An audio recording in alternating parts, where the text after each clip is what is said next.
Hello les filles! Aujourd'hui j'avais envie de vous parler un peu plus du soin Rebozo puisque c'est un soin que je pratique régulièrement en présentiel et qui est de plus en plus mis en avant en Europe, en tout cas en France, on en entend de plus en plus parler. Il y en a pas mal d'entre vous maintenant qui en ont entendu parler et il y en a encore certaines qui connaissent pas trop, donc je vais vous expliquer le soin Rebozo vu par moi. Donc le soin Rebozo, c'est une appellation, soin Rebozo, c'est une appellation qui est d'origine du Mexique, puisque le Rebozo, en fait, c'est un foulard qui est fabriqué au Mexique de manière artisanale et que les Mexicaines utilisent vraiment beaucoup dans leur vie quotidienne et notamment en postnatal où elles s'en servent pour prodiguer le soin Rebozo. C'est un soin qui est apporté aux jeunes mamans en postnatal, donc après l'accouchement. Mais vous verrez dans ce que je vais vous expliquer qu'en fait, c'est plusieurs petits actes qui sont pratiqués et finalement, ces actes-là, on peut les retrouver partout dans le monde en fait. Partout dans le monde, il y a des rituels, des soins qui sont apportés aux jeunes mamans autour du massage, du bain, du hammam, des plantes et finalement, ça se retrouve partout dans le monde. En Europe, on a un peu perdu l'habitude de pratiquer ce soin postnatal, mais il existait avant. On appelait ça notamment les relevailles. Je ne sais pas si vous en avez entendu parler. Moi, j'en avais entendu un peu parler par ma grand-mère. Et puis c'est vrai que ça a complètement disparu des habitudes du quotidien, mais c'est en train de revenir. Donc c'est en train de revenir par deux façons. Déjà, on s'inspire de ce qui se pratique ailleurs à l'étranger, qui se pratiquait avant et qui a perduré. Par exemple au Mexique, elles n'ont pas perdu leur tradition, donc elles ont continué de prodiguer les soins aux jeunes mamans. Nous, comme on a un peu perdu cette habitude, on s'inspire de ce qui se fait ailleurs pour proposer maintenant des soins aux jeunes mamans. Et il y a aussi des personnes, notamment des doulas, mais pas que, des historiennes, tout ça, qui sont en train de faire des recherches pour revenir à ce qui se passait avant, qu'est-ce qui était proposé en Europe. Et du coup, petit à petit, ce soin rituel postnatal va se perfectionner, pas se perfectionner, mais va devenir de plus en plus courant. Et puis finalement, en s'inspirant de notre histoire et de ce qui se fait ailleurs, on va arriver à le faire évoluer, pour pouvoir le proposer aux femmes de manière, j'espère, beaucoup plus systématique après un accouchement. Du coup, on peut parler vraiment de soins rituels postnatal pour le Rebozo. Alors, quand est pratiqué le soin Rebozo? Le soin Rebozo, traditionnellement au Mexique, il est pratiqué dans les 40 jours qui suivent l'accouchement et il est fait plusieurs fois pendant ces 40 jours-là. Seulement au Mexique, les femmes elles sont très entourées et c'est leur sage-femme qui vient faire ce soin Rebozo. Du coup, c'est vrai qu'elles peuvent se permettre de le faire très très tôt parce qu'elles sont quand même sous surveillance médicale en quelque sorte par une professionnelle de la naissance formée médicalement qui peut surveiller au niveau des pertes, si tout va bien, au niveau du bassin, tout ça. En France, on a plutôt tendance à le proposer à partir des 40 jours qui suivent la naissance. Pourquoi les 40 jours? Les 40 jours, ça représente le mois d'or en médecine chinoise, ça représente aussi le temps qu'il y avait en Europe, ce temps de relevailles après un accouchement, et du coup, les 40 jours, c'est vraiment consacré au repos de la maman et au fait que elle s'occupe de son bébé, elle fait connaissance avec son bébé. C'est aussi toute la période de début d'allaitement. Il faut se faire au nouveau rythme avec une nouvelle personne dans la famille. Donc pendant 40 jours, en gros, on reste tranquille et on est vraiment focus sur son bébé, sur sa récupération après l'accouchement aussi, qui peut avoir été intense. Donc on prend soin de soi pendant 40 jours et on est focus sur le bébé. Passé les 40 jours, on peut marquer la fin justement de ces 40 jours-là par un soin Rebozo pour se dire jusqu'à mon soin Rebozo, c'est tranquillou. Et puis après, il y a le soin Rebozo et progressivement, je vais pouvoir reprendre mes activités sociales. Progressivement. Ou alors, on peut avoir envie de le faire bien plus tard. On n'est pas obligé de vouloir le faire à 40 jours après la naissance. Il y a certaines mamans, chez qui on va, qui ont besoin d'attendre 3 mois, 4 mois après la naissance. Et pour elles, c'est beaucoup mieux à ce moment-là parce que des fois l'accouchement a été intense, le postnatal a été intense et elles ont besoin de plus de temps. Donc c'est complètement ok. En fait, le meilleur moment, c'est le moment qui vous convient, celui où vous avez envie de le faire. Donc à partir de 40 jours, vous pouvez demander un soin Rebozo. On diffère toujours le soin Rebozo s'il y a une cicatrisation en cours, notamment après une césarienne ou après une épisiotomie. Dans ces cas-là, on diffère que la cicatrisation soit bien terminée et demander un avis médical, c'est bien. On peut aussi faire ce soin Rebozo encore beaucoup plus tard, puisque finalement le soin Rebozo traditionnellement, effectivement, c'est après un accouchement. Mais, comme je vous l'ai dit, il est amené à évoluer et à s'adapter à nos modes de vie et à notre culture aussi. Et finalement, on peut faire un soin Rebozo à n'importe quel changement dans votre vie de femme. C'est-à-dire que si vous avez un changement dans votre vie, que vous voulez marquer un peu ce changement par un rituel et ancrer ce qui se passe dans votre corps, vous pouvez demander un soin Rebozo.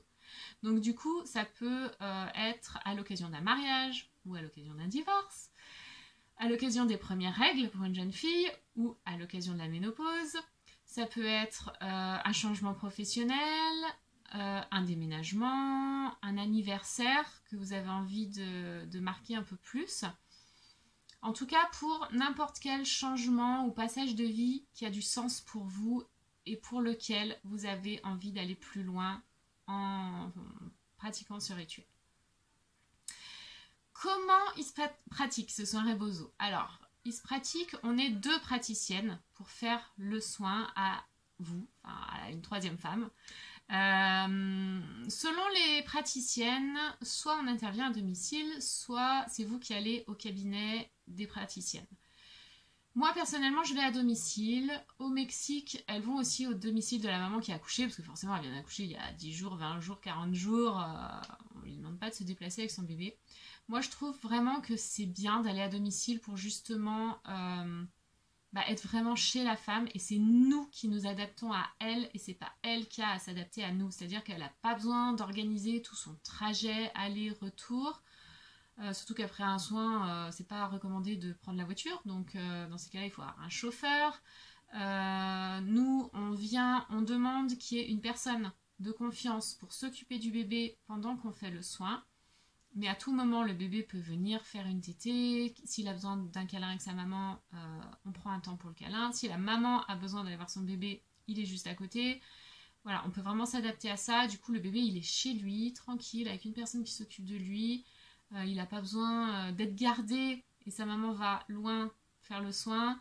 Ou on va faire le soin avec quelqu'un, plus le bébé, sur place, et du coup la personne pendant 3 heures elle attend que le soin soit terminé dans la pièce d'à côté. C'est quand même pas super pratique quand on a eu un bébé. Donc moi c'est vraiment un truc qui me tient à cœur, de proposer ce soin à domicile avec les bébés dans la maison, et on s'adapte vraiment à la maman et au bébé. On sépare pas une maman et son bébé si c'est pas possible. Et justement c'est aussi permettre aux femmes d'avoir accès à quelque chose, à un soin, sans avoir à faire garder son bébé. On est quand même dans une culture où dès qu'on veut faire quelque chose, il faut faire garder les enfants, quoi. On n'y va pas avec ses enfants, on n'y va pas avec ses bébés. Et ben non, en fait, on peut faire des choses avec son bébé et ses enfants, et c'est ok. D'ailleurs, petite anecdote, dans les rares fois où je suis allée chez l'esthéticienne après avoir eu mes bébés, et ben j'y allais avec mes bébés. Voilà, tout simplement. Et finalement, tout le monde était content, et voilà. Moi, sinon, ça me stresse trop, en fait, d'avoir à faire garder mes bébés. Donc, nous, on se déplace à domicile, mais renseignez-vous, du coup, auprès de la professionnelle que vous appelez pour prendre le rendez-vous, savoir comment ça se passe, si c'est elle qui se déplace ou si c'est vous, pour voir si ça vous convient. Et puis, voilà, nous, on s'adapte sur place. Donc, il faut compter 4 heures de présence sur place. Il y a 3 heures de soins, mais il faut compter un temps d'installation et de rangement. Au moment où vous prenez rendez-vous, on échange avec vous pour vous donner un peu nos conditions. C'est-à-dire qu'il faut qu'on soit dans une pièce où on puisse poser un matelas, une personne au sol, qu'on puisse se déplacer tout autour du matelas, nous. Donc voilà, ça c'est pour l'espace. Il faut que cette pièce, elle soit bien chauffée, il faut qu'on puisse tamiser la lumière, et puis dans la maison, il faut qu'il y ait le moins de bruit possible en fait. pour pas interférer sur le soin. C'est vrai que si vous avez votre grand-mère qui vient vous rendre visite et qui discute avec votre mari en bas avec le bébé, bah forcément ça va faire des interférences et vous allez être moins concentré sur le soin. Donc, c'est bien que la maison soit relativement calme, le plus possible en tout cas. Voilà, et puis ben nous on installe tout l'espace et vous n'avez plus qu'à profiter. Le déroulé du soin. Donc on commence par s'installer, on échange un peu sur vous, comment s'est passé l'accouchement ou par rapport à votre autre rituel de passage si c'est pas pour un soin postnatal. On échange un peu avec vous, on essaye de se caler ensemble une intention pour le soin, une direction en fait là où vous souhaitez aller. Ensuite, on va faire le massage. Donc le massage, c'est vraiment tout le corps, recto, verso, à 4 mains. Donc c'est quand même super intéressant. En principe, on se débrouille pour que le bébé ait été juste avant et que vous soyez vraiment tranquille pendant la petite heure de soin, de massage.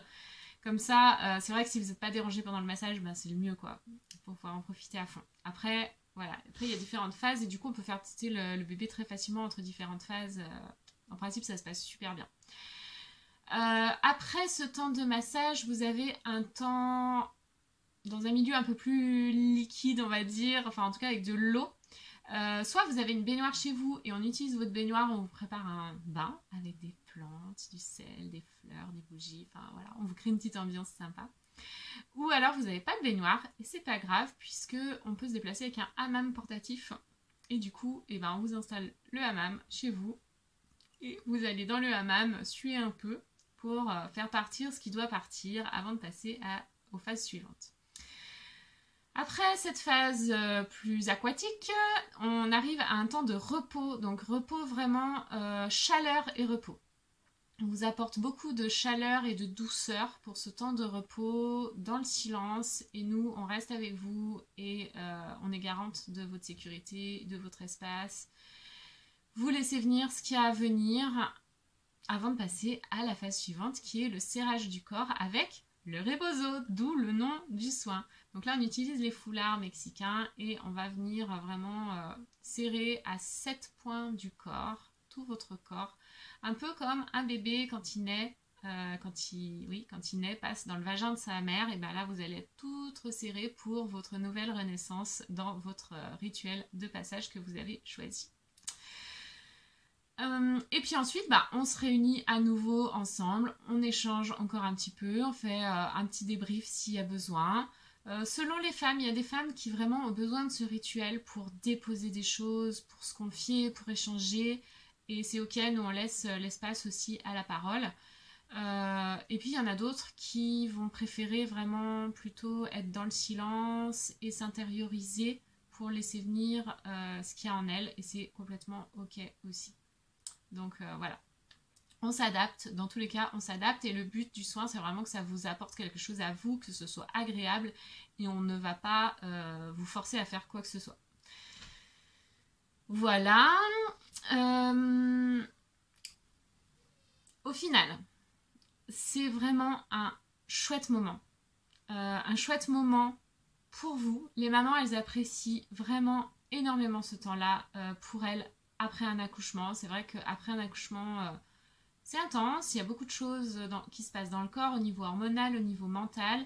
Il y a besoin de se poser et ça permet de prendre du temps pour soi, de ne pas être que focus sur le bébé avec tous les gens qui viennent voir le bébé et qui ne s'occupent pas forcément de vous, alors que, on le sait de plus en plus, après un accouchement, c'est la maman qui a besoin de soutien, d'aide et de réconfort, pas le bébé. Le bébé...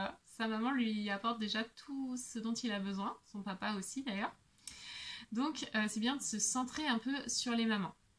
Donc après l'accouchement où on peut s'être senti éparpillé, un peu fragmenté, le soin rebozo ça vient vraiment recentrer sur soi, sur ses envies, sur là où on veut aller. Et nous on vous accompagne là-dedans. Donc du coup ça peut faire sortir des émotions. Pendant le soin, il peut y avoir des émotions qui sortent, il peut y avoir des rires, il peut y avoir des pleurs, il peut y avoir des cris. C'est complètement ok. Nous, on vous accueille tel que vous êtes. Nous aussi, des fois, ça nous amène des choses, des rires, des larmes. ça peut faire bouger des choses chez nous trois en fait. Et on vit vraiment ce moment ensemble toutes les trois, vraiment dans le partage, dans la sororité, et on peut rester authentique, il n'y a aucun souci. Donc vous l'aurez compris, le soin Rebozo, c'est vraiment un soin que j'apprécie particulièrement, que j'adore donner aux jeunes mamans, parce que vraiment, ben voilà, quand on ressort de chez elles, on sait qu'on leur a vraiment apporté un moment de qualité. Et c'est vraiment chouette. Donc n'hésitez pas à vous renseigner autour de chez vous si ça vous fait envie pour vous demander un soin, enfin pour vous programmer un soin Rebozo après votre accouchement.